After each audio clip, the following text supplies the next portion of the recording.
Well, welcome back. In this session, we're going to be looking at the defense systems of the lung. Now, this is a topic that's not always covered in the first-year medical student course, although I think that's a pity because it's a very important feature of the normal lung, and it's certainly, first, it's a very interesting topic, and secondly, it's extremely important in terms of defenses of the lung against disease.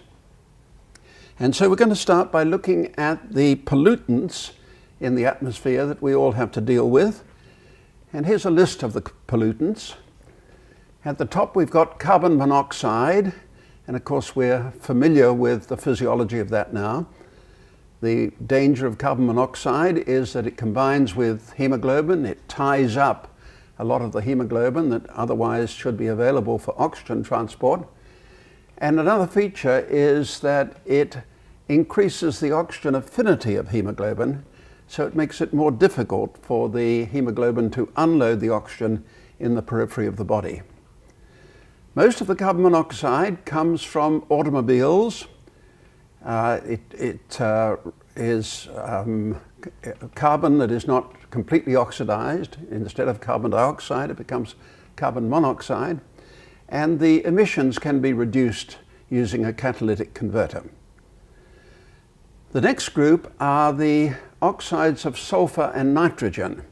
I like to think of those together because they share a number of features in common. In both cases, when the oxide combines with water, it forms an acid, sulfurous or sulfuric acid, nitrous, nitric acid. And those acids are very toxic. Of course, they're in relatively low concentrations, but even so, they cause inflammation of the mucous membranes. They can cause chronic bronchitis, and they're certainly very active toxic gases. Hydrocarbons are formed, again, mainly in the internal combustion engine. They again represent carbon that's not fully oxidized. They're not toxic in the normal concentrations that we see in the atmosphere, but they become very important in the development of smog, as we'll see in a few minutes. Particulates include soot, other particles, and they are formed often by processes, industrial processes.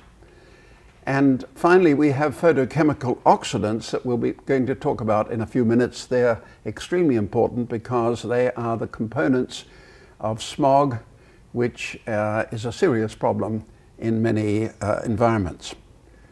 So let's look now at the types and the sources of pollutants. As you can see on the left, the carbon monoxide by weight represents 50% of the total load of pollutants. So it's a very large amount of carbon monoxide in the atmosphere.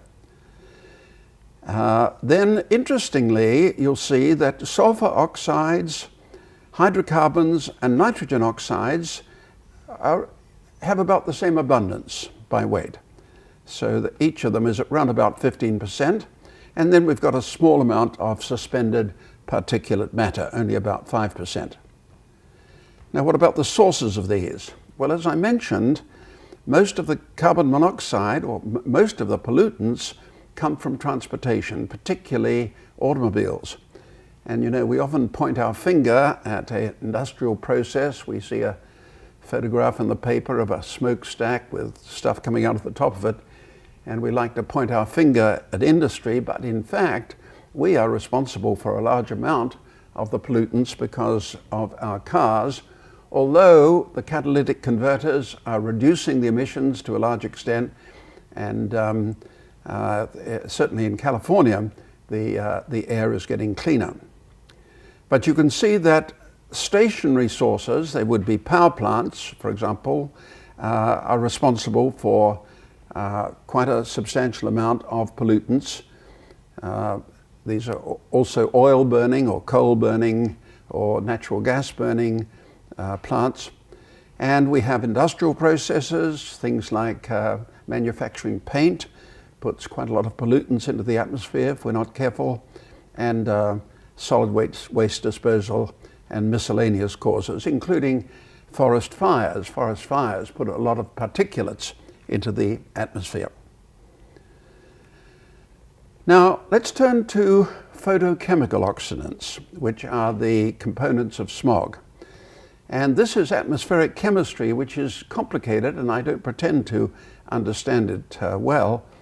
But the upshot is that hydrocarbons, which, as I say, were normally not toxic, produced often by automobiles, and nitrogen oxides, which represent, incidentally, which are produced at very high temperatures when fossil fuels are burnt. Again, the automobile produces nitrogen oxides.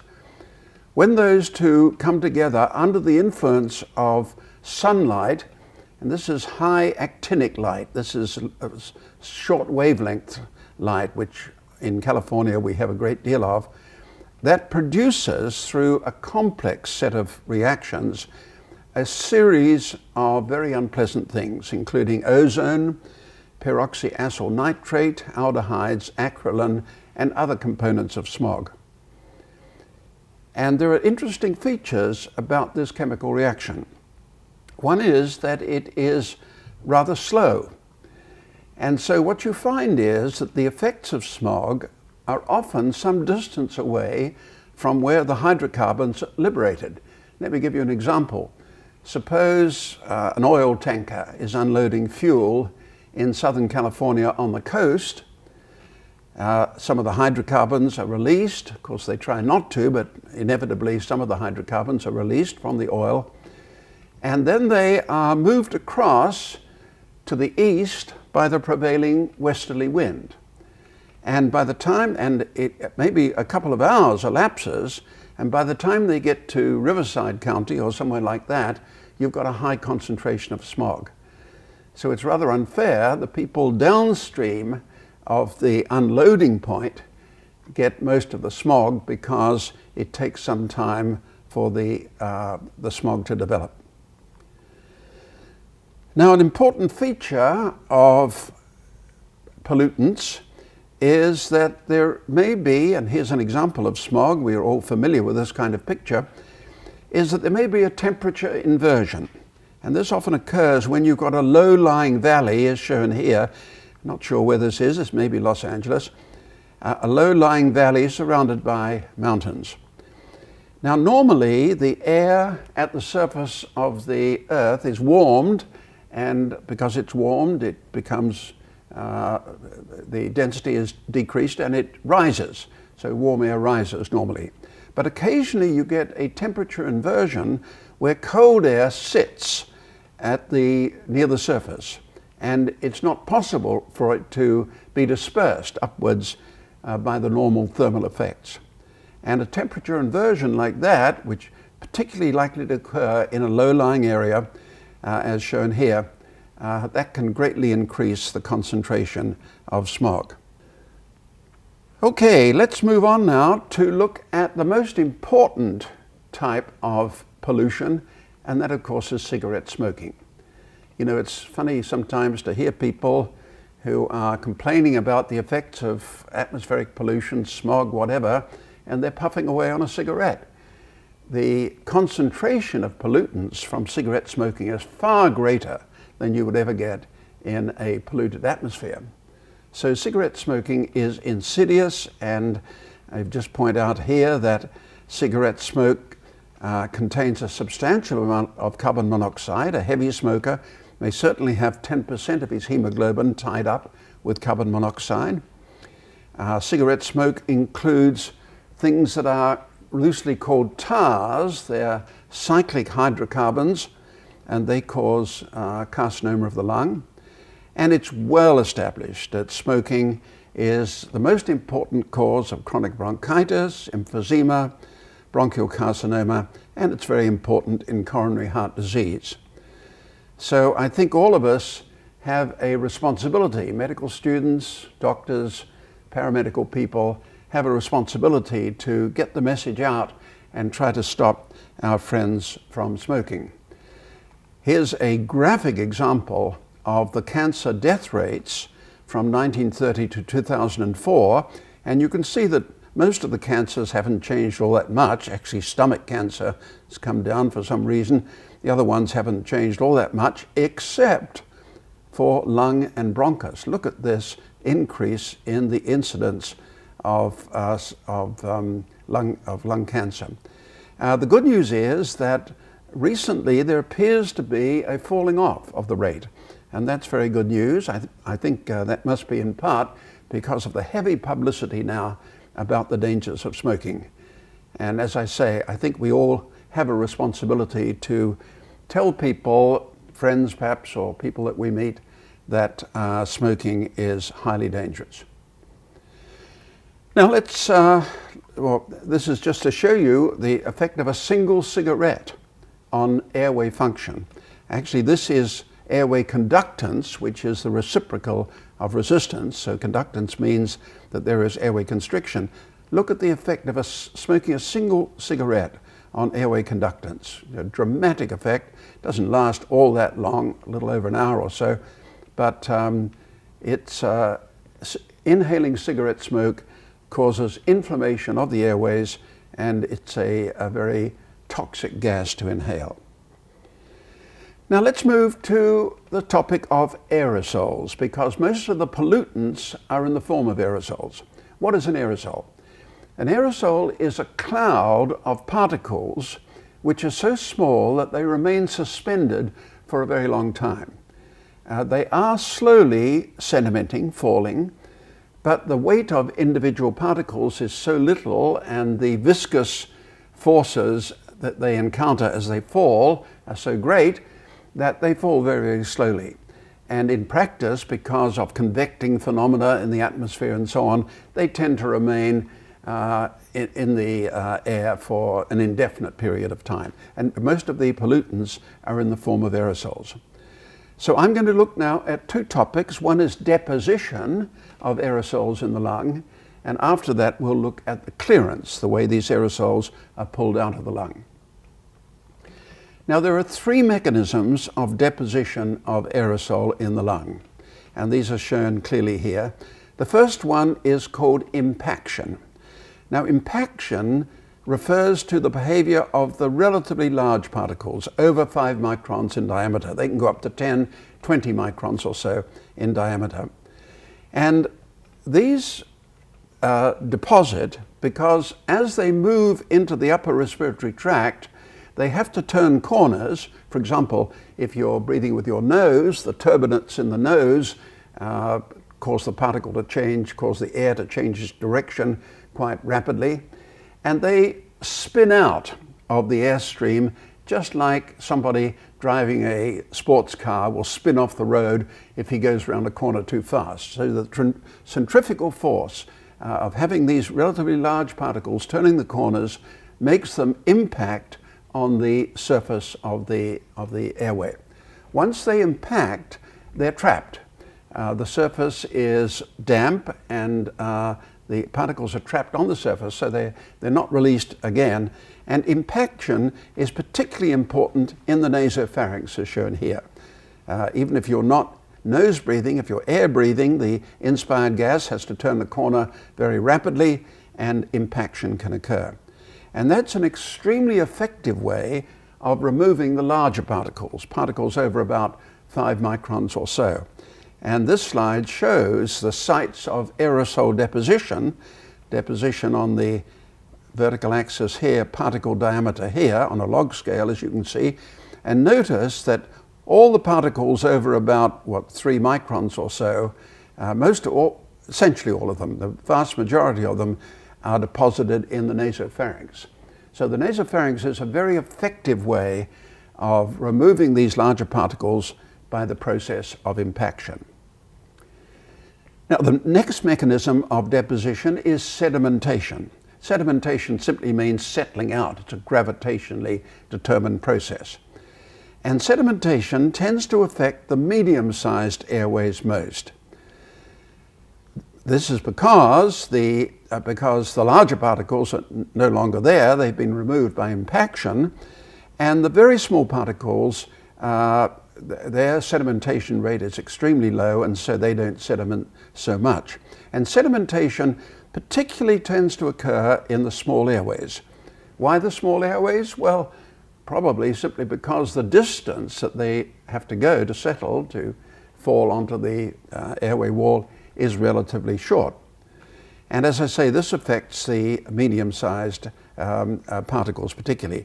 By the way, this says representative site. It doesn't mean that you can't have impaction or sedimentation in other sites, but these are the sites that particularly see sedimentation. Small airways particularly tend to see sedimentation. And this brings us to a topic that we have addressed in the past, but it's so important I'm going to mention it again, and that is the evidence that sedimentation of pollutants occurs in the region of the terminal and respiratory bronchioles of the lung. Remember, perhaps way back when we were talking about the mode of gas flow in the lung, we pointed out that particles get down to the respiratory region of the lung, the terminal bronchioles, that's the last of the conducting airways. The air gets down there, the gas gets down there by convection, like pouring beer out of a pitcher, the regular flow like flowing water. But beyond the region of about the terminal bronchioles, the forward velocity of the gas, the inspired gas, by convection is extremely slow. Why is that? Because the area, the combined area of the airways is so great. There are so many of them, the combined area is very great, and therefore, since the same volume is passing each generation, the forward velocity of the gas by convection is very small once you get to this region of the lung. Now, another process takes over for gas transport in the periphery of the lung, and that's diffusion in the gas phase. But the aerosol particles can't diffuse, or rather their diffusion rates are extremely small. You may say, well, they're very small particles, why don't they diffuse? Well, although they're small particles, they're extremely massive compared with the molecules of the gases, nitrogen and oxygen. So their diffusion rates are extremely small. The net result is that they cannot penetrate to the most distal regions of the lung. And here's a very nice image taken from a coal miner's lung. Now, you may have a problem in seeing the acinus. I can see it. The terminal bronchiole is here, and the edge of the acinus is around here. Okay, and so the artist has drawn it up here so we can see it more clearly. But you'll notice that all the coal dust is seen in the center of the acinus, and that the periphery is largely spared. Now, I just should make an additional statement, and that is the fact that we see the dust here after death doesn't necessarily mean that some of it hasn't been moved here during life. But the fact is that we know that this is where the pollutants settle out, and it's extremely important from the point of view of lung disease, because we believe that these are the initiating regions for bronchitis. And this is because this is where the pollutants settle out. The cigarette smoke, for example, settles out, and this is where the bronchitis begins in these small airways. Okay, the third mechanism of deposition is diffusion. Now, diffusion rates for aerosol are generally small anyway, but once you get down to very small airways, less than 0.1 of a micron, then diffusion starts to occur, and this can be a reason why some aerosol can find its way to the alveoli. Not much of it, but the most peripheral regions of the lung can get some aerosol deposition by diffusion. Now, the load of pollutants that you take on depends on the level of ventilation. If you're a coal miner working at the coal face, working hard with drills or whatever, and have a high level of ventilation because you're exercising, then that is going to increase the degree of deposition of aerosol. Hyperventilation will do the same thing. Anything that increases the amount of air that's inhaled is going to increase the deposition of aerosol. Okay, now let's move from deposition of aerosol to the clearance of the deposited particles. And there are two quite separate systems for the clearance of particles in the lung, cleansing the lung, as it were. Very important. One is the mucociliary system, which we've already referred to 2 or 3 times in the airways, and the other is the alveolar macrophage system. So let's look at where these 2 systems occur. So the mucociliary system is mainly in the airways, or I should say is confined to the airways, I should say, because it certainly doesn't occur in the alveoli. The mucociliary system is in the airways. The particles are moved up by the mucociliary escalator, and then they're tipped over into the gastrointestinal tract at the epiglottis. Once they're in the GI tract, we can forget about them. So that's the mucociliary system in the upper part of the lung, the airway system of the lung. But in the respiratory region of the lung, there is no mucus, no cilia, and here we need a different mechanism, and that's the alveolar macrophages, which are roaming around the alveoli and engulf the particles. So let's look in more detail, first of all, at the mucociliary escalator. And I have to tell you, I think this is one of the most elegant things that evolution has provided us with. It's a very elegant way of moving pollutants out of the lung. And so what we've got here is a system where we have mucus sitting on top of, or being propelled by cilia here.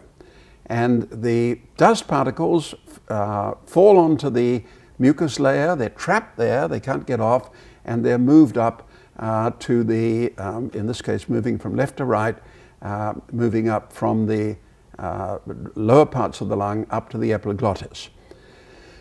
Where does the mucus come from? Let's ask first of all. Well, it comes from 2 sources. It comes from mucus, or sometimes called seromucous glands, deep in the airway wall, which you can see here, and then there's a duct that takes the seromucous material up to the airway wall. They also come from goblet cells, and we've already mentioned both of these. But let's look at them in a bit more detail. Let's look at the mucus glands. Here's a section, this is just a drawing of the airway wall, and you can see the airway epithelium here. This is the lumen of the airway here. Here's the airway epithelium here, and here's most of the wall of the airway, and then the cartilage below it here. And you can see in the middle of the wall of the airway, we have this mucus or seromucous gland. It produces 2 kinds of material, a serous material and a mucus material, and that's why it's sometimes called seromucus. And there are ways of measuring the amount of these glands using an index here, which I'm not going to go into, because the increase in size of these mucus glands is the hallmark of chronic bronchitis. In fact, let's look now at what happens in chronic bronchitis. First of all, at the top here, and it's not as clear as it might be, but this is the top airway here. Here's the epithelium here. This is the lumen of the airway here. The epithelium of the airway. Here's most of the wall, and here is cartilage. And you can see in the middle of the airway, as we saw on the drawing before, there's this relatively thin layer of mucus glands. But now look what happens in severe bronchitis.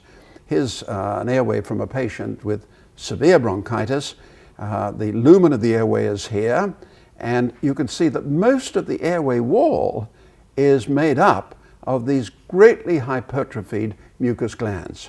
So what happens in chronic bronchitis, and here's, this is the cartilage below. So what happens in chronic bronchitis is that the smoker, as he almost always is, the smoker inhales cigarette smoke. This damages the airway, and it provokes a great increase in the amount of mucus glands. They're trying to produce mucus, if you like, trying to produce mucus so that this inhaled pollutant can be removed by the mucociliary escalator, and in the process you get this tremendous enlargement of mucus glands in the airway wall. And incidentally, this is part of the reason why the airway wall is thickened in chronic bronchitis. You also get edema of the airway wall, And that's one of the reasons why the airway resistance is increased. So that's what happens in chronic bronchitis.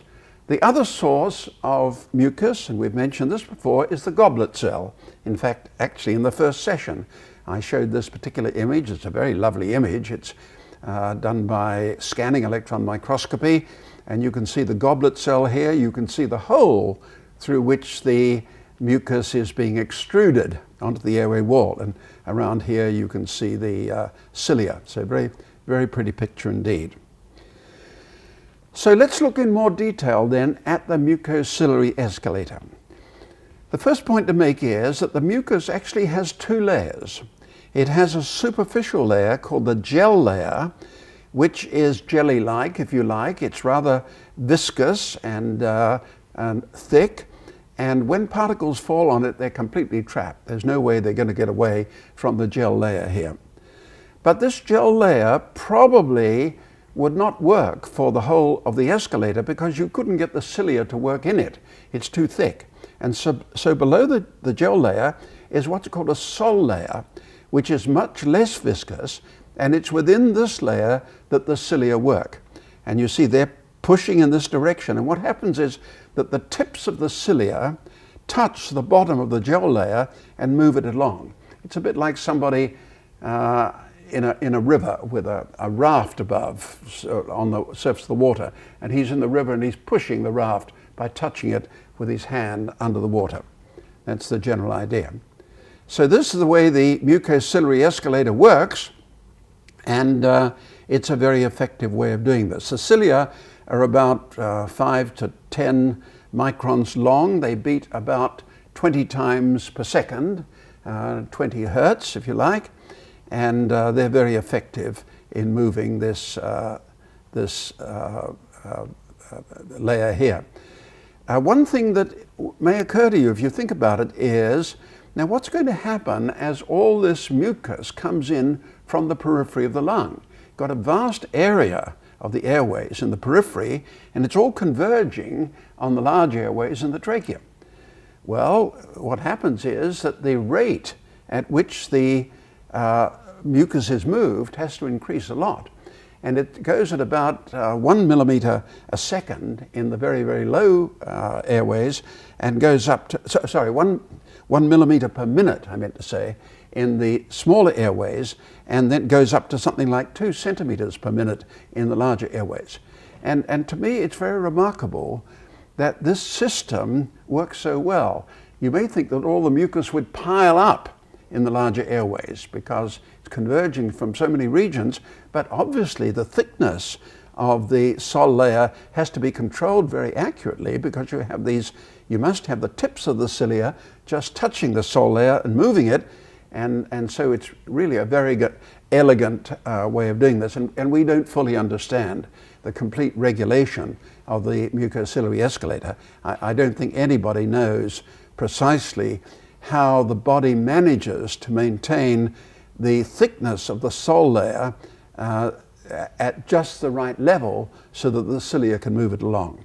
It's a very remarkable arrangement indeed. Actually, I've got a couple of nice nice micrographs here. Now this one is not so nice, I think, particularly, but I'll show it to you. This is the mucus layer here, just here. Here you've got the epithelium here, the epithelial cells, and you've got the cilia here, and you can see that there are 2 layers to the mucus. There's a very dark layer on the this is the lumen of the airway, so towards the lumen you've got the gel layer, very dark staining, and then you've got the sol layer with the cilia working within it. Actually, a much better slide is shown here.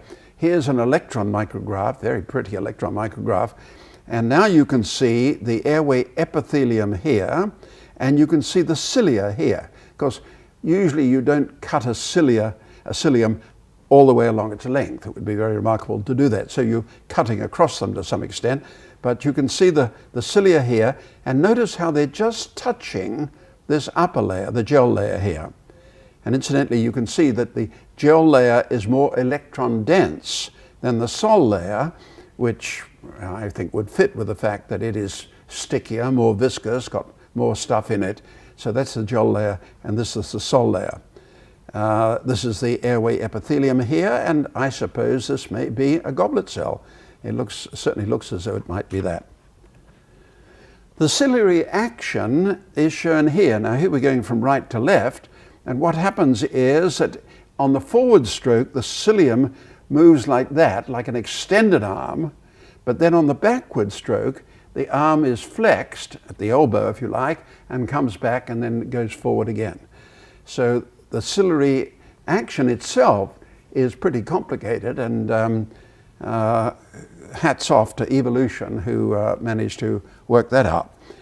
Here's the structure of a cilium, and I see now it says structure of a microtubule, and it really should say structure of a cilium, which is made up of a series of microtubules. Okay, this is a very high magnification. Here's an electron micrograph here, and the cilium is made up of a series of microtubules. Well, I suppose it shows the structure of the microtubules as well.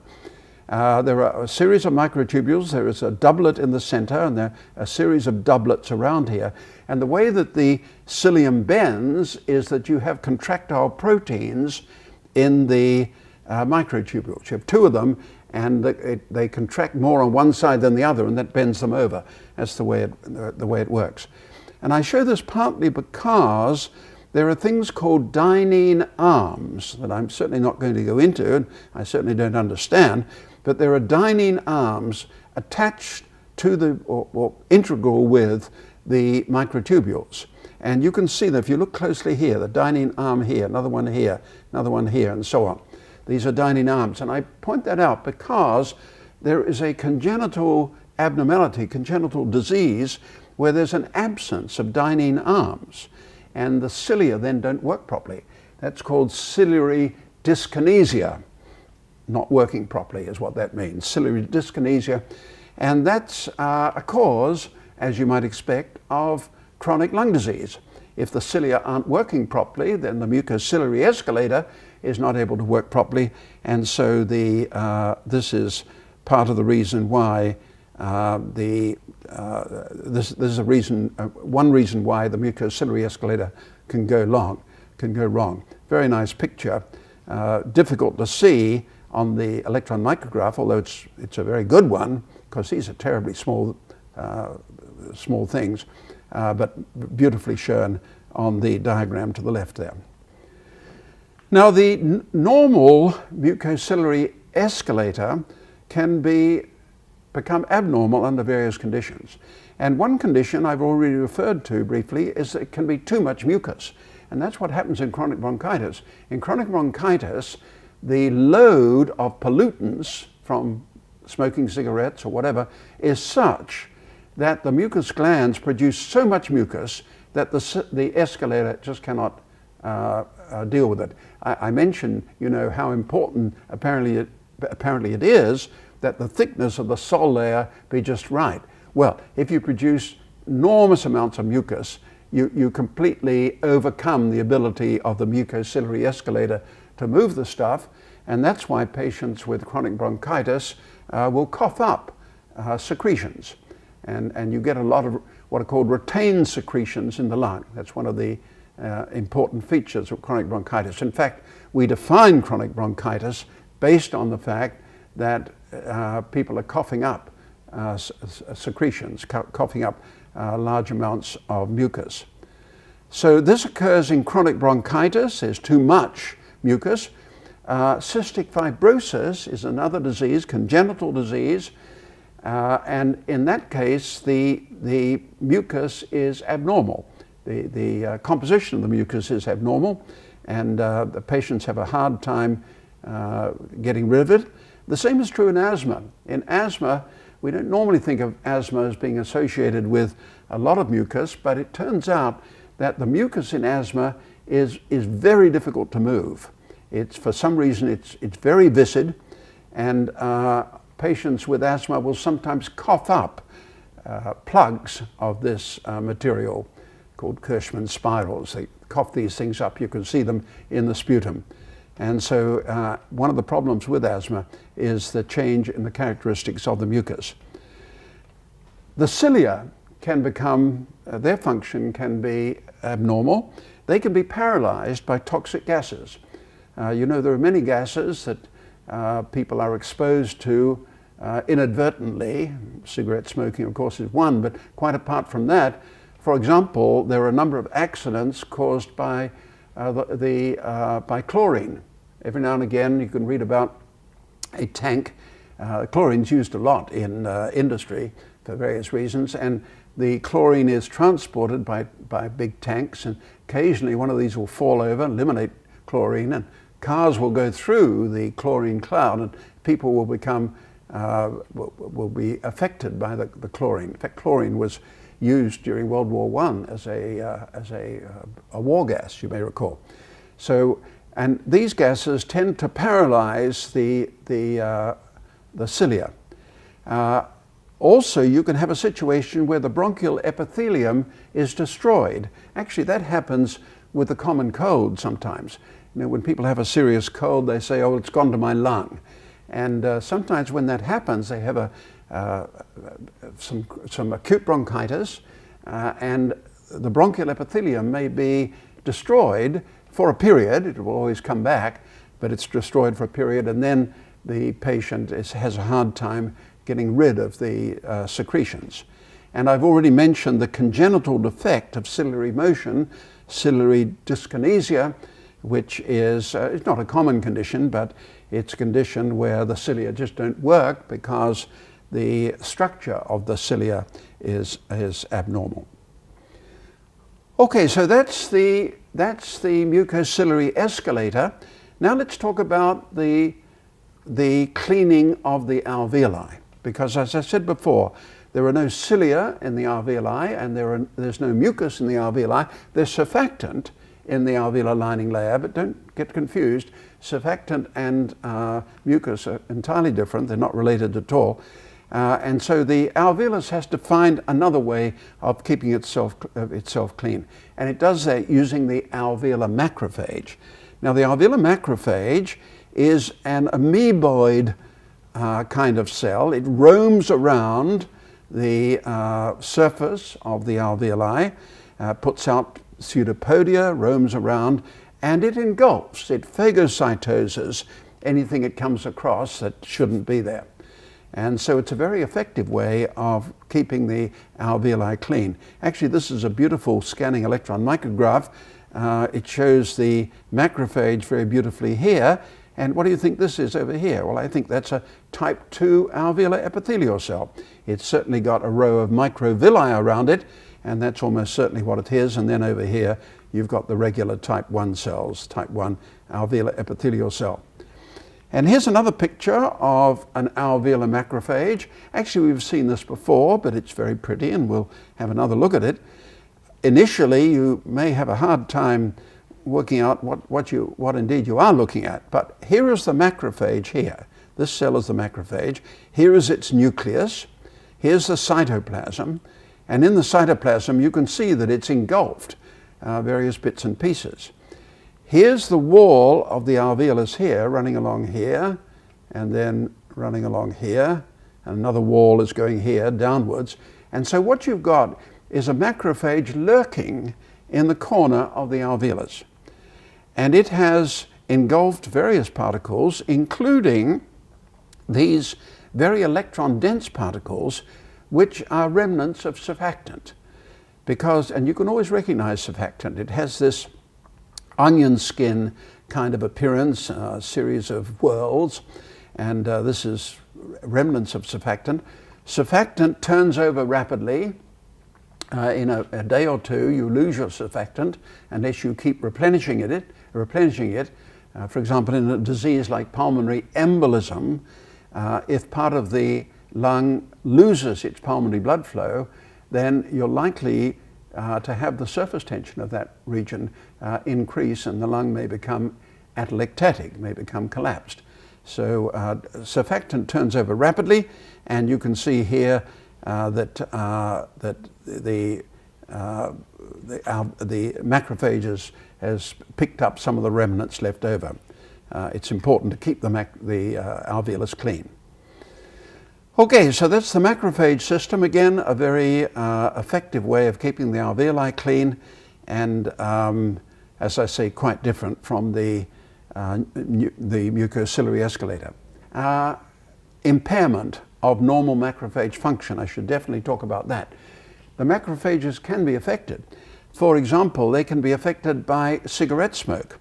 Other inhaled gases can do this, apparently. Ozone can affect macrophage function. It's interesting that if you do what's called bronchoalveolar lavage, now that means you put a bronchoscope into somebody's lung and you put some small amount of saline in, and then you pull it back again and you have a look at the lavage material, what you've washed out with the saline. You look at someone who is a non-smoker and the macrophages look very pretty. Look in a smoker's bronchoalveolar lavage fluid, the macrophages look terrible. They're all brown and black, and obviously they've been picking up bits of cigarette smoke and so on. So they're in terrible shape. So inhaled gases apparently can affect macrophage function. The macrophages are very effective at phagocytosing matter that should not be there, but sometimes that material is toxic, and that's the case with silica. Silicosis is a disease which occurs in people who work with silicon dust, with sandblasting. Now, in this country, that is controlled very carefully with respirators and ventilation and all the rest of it. But in some third world countries, that's not the case. And people develop severe silicosis. It's a very unpleasant disease, rapid impairment of lung function with a lot of laying down of collagen in the alveolar walls. It's one of the causes of interstitial lung disease, and silica is a very toxic material. And so what happens is that when the macrophages pick up the cilia, that kills the macrophages, and sometimes they can affect parts of the lung. And then we've got alveolar hypoxia, which also impairs normal macrophage function, apparently. Radiation sometimes does that. You know, radiation occasionally occurs in a lung by mistake, inadvertently. If someone has a carcinoma of the breast, for example, irradiated, normally you protect the lung, you shield it, but sometimes the radiation affects the lung, and you can get impaired macrophage function, and there are other causes as well. So let me now just summarize where we've been with this whole question of defenses of the lung. Very important feature of the lung has to do with atmospheric pollutants. We went through the various kinds of pollutants and noted that the largest one by weight is carbon monoxide, but there are a number of other unpleasant things as well, including the oxides of sulfur and nitrogen and particulate matter, and particularly the smog, which is caused by this photochemical process where you end up with these very unpleasant gases such as ozone and so on, and they are highly toxic. We talked about the danger of cigarette smoking, because in terms of inhalation of pollutants, cigarette smoking is far more dangerous than walking around in the polluted area of a big city. The concentration of pollutants is much greater, and we pointed out that the incidence of carcinoma of the lung has increased tremendously over the last 50 years or so, but fortunately there's some evidence at least that it's declining now, and we all have a responsibility to try and persuade people not to smoke. We looked at the three mechanisms of deposition of aerosol, and they were impaction, sedimentation, and diffusion. And we looked at, and each of those particularly affects different sized particles. Impaction, the very large particles; sedimentation, the medium sized; diffusion, the very small sizes. And impaction is responsible for the nasopharynx picking up essentially all the large particles, the the medium-sized particles tend to deposit in the small airways, a very important factor in the development of bronchitis, we believe, and occasionally some of the very smallest particles get to the alveoli. We talked about the clearance of these deposited particles, the mucociliary escalator, what an elegant system it is, and how carefully regulated the whole thing must be. We don't fully understand how it's done, but the normal mucociliary escalator works very well. However, you can have problems with the mucociliary escalator, particularly in a disease like chronic bronchitis, where there's tremendous enlargement of the mucus glands. They produce much more mucus than the escalator can handle, and so the patient has got retained secretions that he has to cough up, and it's a very inefficient way of clearing the lung. We then talked about the alveolar macrophage system, again a very elegant system, but again that can be affected by the inhalation of toxic gases. So that's the end of our discussion of the defense systems of the lung, and hope to see you next time.